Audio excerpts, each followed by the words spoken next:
First of all, why do we have anxiety? Well, anxiety is a mechanism incorporated into our bodies that helped our ancestors avoid risks. They used it to be cautious about dangers, such as snakes, wild animals, or anything that could hurt them. But now there's no major need for this to exist. We are not constantly involved in danger, and just being around is commonly safe. However, we kept this brain-body message system. Anxiety works this way.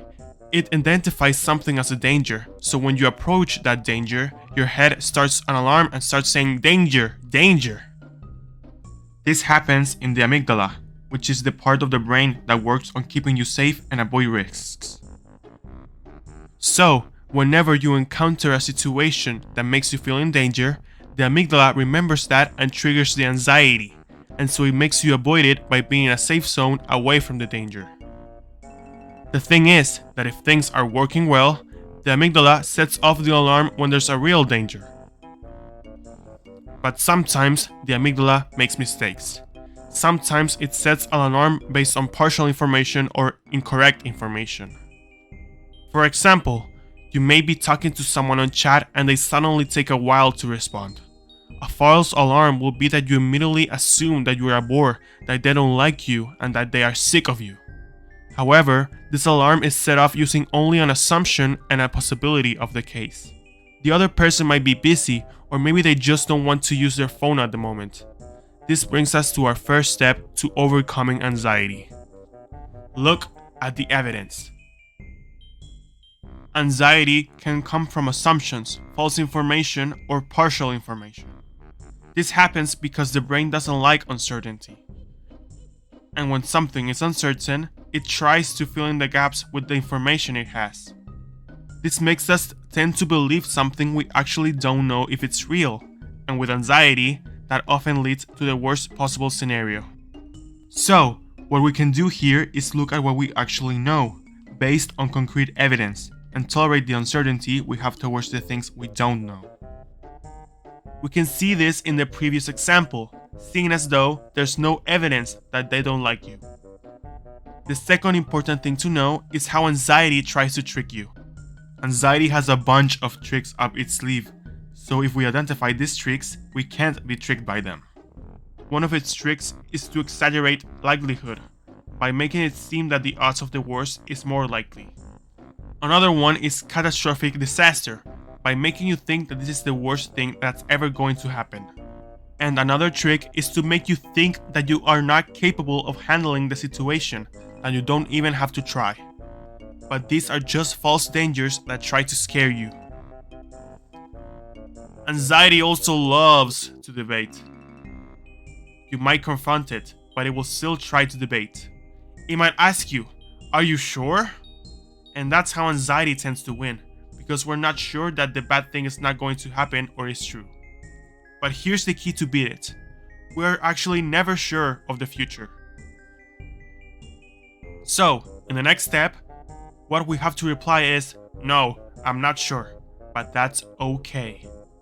The way to beat it in its debate is not to give it a center answer, because we don't have an absolute answer the way it wants it. The way to beat it is to accept and tolerate the uncertainty. You can also reply by saying that usually, or as far as you know, things don't tend to go the way as anxiety makes them out to. Then, you will be honest and know that you don't have complete certainty, and that's okay.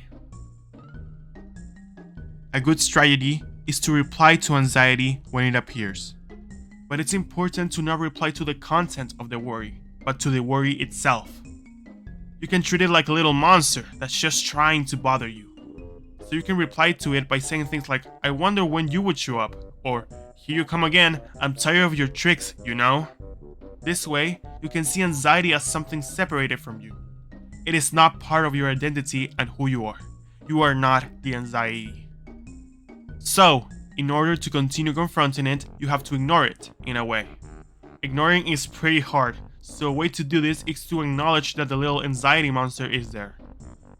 You observe it, you know that it is there, and then you'll get used to its presence, without having to hear it or debate with it. Imagine that you're trying to sleep and your neighbor is playing loud music next door. Sure, It's annoying, but if you observe it and accept it, then it will just run off into the background and you won't even think about it. A big way in which anxiety tries to trick you is by making you avoid what it makes you fear.